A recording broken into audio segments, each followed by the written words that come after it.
When the First World War ended on November 11, 1918, the White Star Line was facing serious problems. Their transatlantic service, once the company's undisputed territory, had taken a large hit. Of their 3 Olympic-class liners, only one remained. They had lost the Titanic to an iceberg on her maiden voyage in 1912. Her sister Britannic had struck a mine in 1916, and their 16,000-ton liner RMS Oceanic was lost in 1914 when she struck a reef, making her the first Allied ship lost during the First World War. Only the Olympic, the sole survivor and namesake of her prestigious class, remained afloat. And no other ship the White Star Line possessed even came close to her size and luxury.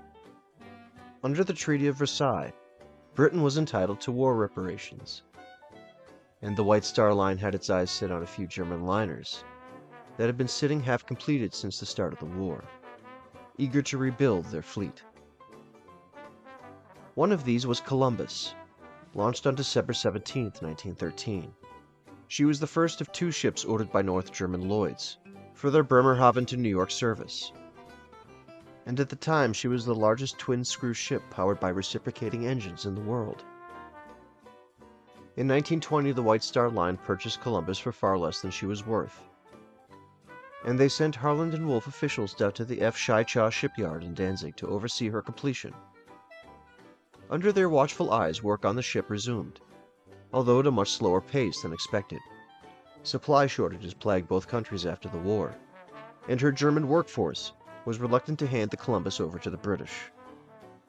Despite these delays, the ship was finished in late 1921 and renamed RMS Homeric. During her sea trials, Homeric gave a modest speed of 18 knots and showed a remarkable amount of stability in rough weather. She quickly settled into the Atlantic passenger route and soon became a popular ship for the White Star Line, ferrying hundreds of thousands of passengers back and forth across the Atlantic Ocean over the next decade. One of these passengers was Natalie Dezek Cody, who was born on September 27, 1897, the oldest of 2 daughters born to Frederick and Ida Cody in Orange, New Jersey. Frederick owned a stationery printing company and provided a comfortable life for his wife and daughter in this modest house at 1 Hawthorne Place in East Orange, New Jersey. Natalie graduated from the Mount Clair Normal School, and by 1920 she was employed as a school teacher for Orange High School, a position she held for several years. In August of 1928, Natalie boarded RMS Homeric in New York City, part of a group of teachers escorting children to Paris, France as part of the Students' Travel Club. That's where these letters come in. They were written on White Star stationery to her father and mother, and they give a humorous, often even snooty, account of life aboard a luxury liner. Saturday afternoon. Dear Mother, well, this is the first letter that you've ever had from me from Europe. Of course, at this writing I'm not there yet, but by the time I place a final period and put the stamp in the upper right-hand corner and drop it in the mailbox, we will be able to quote Lafayette, "We are here." As things are now, I feel somewhat different from last evening. Evidently, some of the ditch diggers were visitors, and some near humans have appeared on the scene. Of course, the ship of splendor does not apply to the other side of the partition, but we have had our chairs placed on the upper deck, where it is all open, and we have spent all of our time up here, and as yet are feeling fine. Sorry to disappoint you, E. Maybe your expectations will be fulfilled in the future. Of course, there are still a few days. They are playing deck tennis, shuffleboard, pitch ring, and some other games up here, so there is something to watch. The participants, however, appear to have come up several decks, if you get the idea. But as I said before, there seems to be a few individuals here and there who might prove interesting. The meals so far are fair, but not like the ones to which we are accustomed. Ahem! Our particular table is loaded down with flowers. The only one at our table to whom we would speak seems like a teacher. She is very pleasant and has crossed before. She had 7 bouquets. Now don't get the idea that we are feeling as disgusted as last night. Things are better, no doubt, but they are not what I expected. The weather is cloudy, although the sun comes out occasionally. We have certainly enjoyed all the letters. Wasn't everyone wonderful to write? I fancy it was at your suggestion? The book you made is certainly your masterpiece. Really, I wouldn't lose it for anything. I wonder if any of you caught pneumonia standing in the rain last night. You shouldn't have done it. Was it a pretty sight to see the boat all lighted pull out? It was awfully nice to have so many stay, but I imagine you were all dead on the vine by the time you reached Orange. Well, this is the end of Chapter 1. I think I've given you all the important points. To be continued. Sunday afternoon. This, of course, is the usual time for writing letters, so I'll begin Chapter 2. Well, I haven't missed a meal yet, and we have beef tea and crackers served during the morning, and tea and cake at tea time.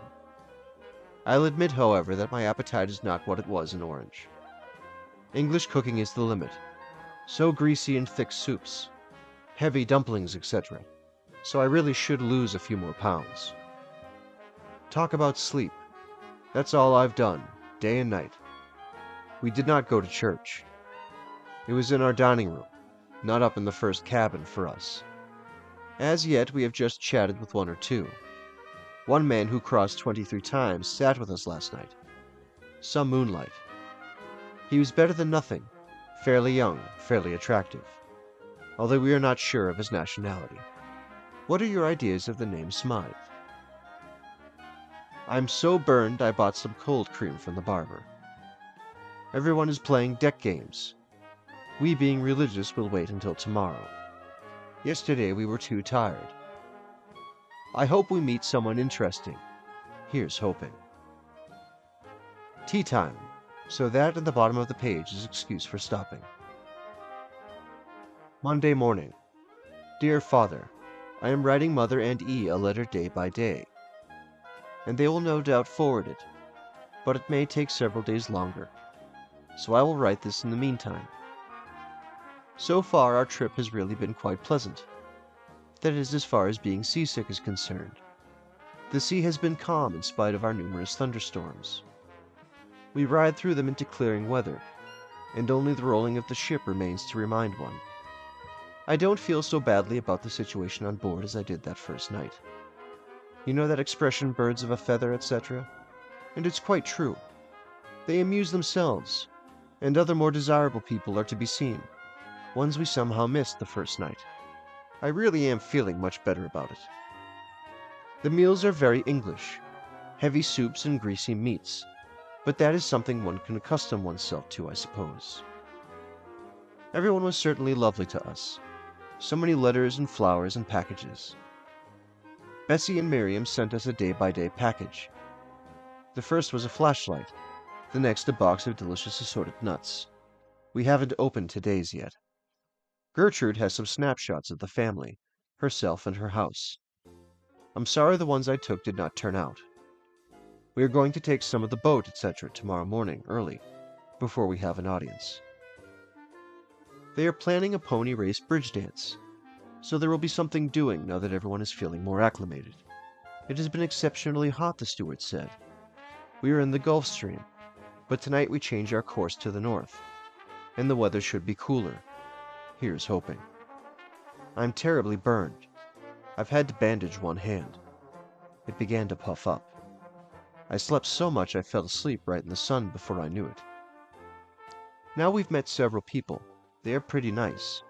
Not exciting, but at least they're interesting to talk to. It's getting time for our mid-morning meal. Tea and crackers. I'm always ready for it.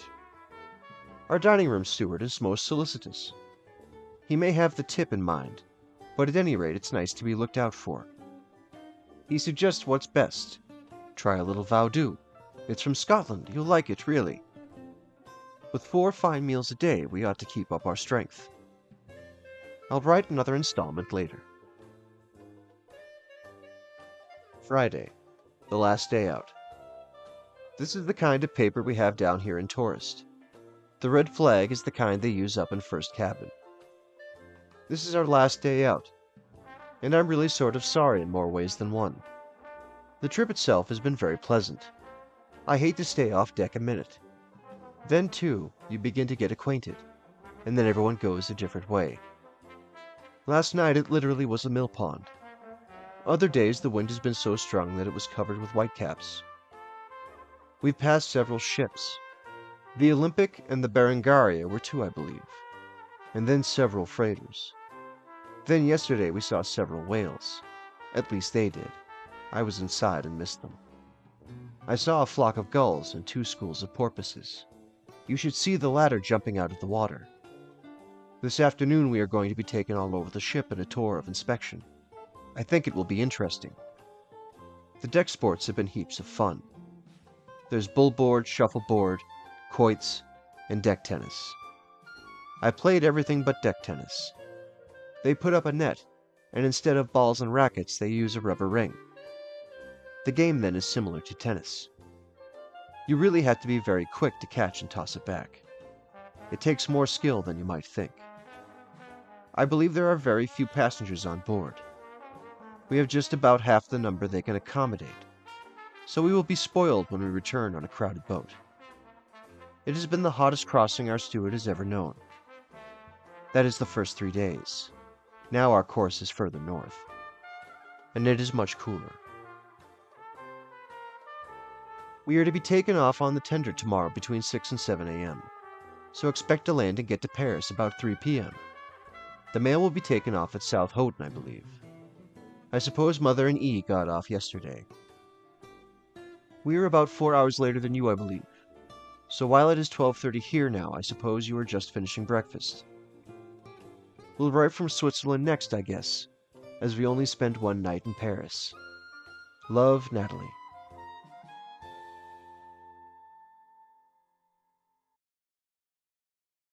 The White Star Line was struggling financially towards the mid-1930s, and the company began to sell off its older fleet, which included the Homeric. Although her original German owners, North German Lloyds, tried to purchase her back, negotiations came to nothing, and in February of 1936, Homeric was sold off for scrap. In 1958, Natalie retired from her position as secretary to the principal of Orange High School, which she had held for 30 years. She never married, and moved to Marlow, New Hampshire, where she passed away on May 24, 1988, at the age of 99.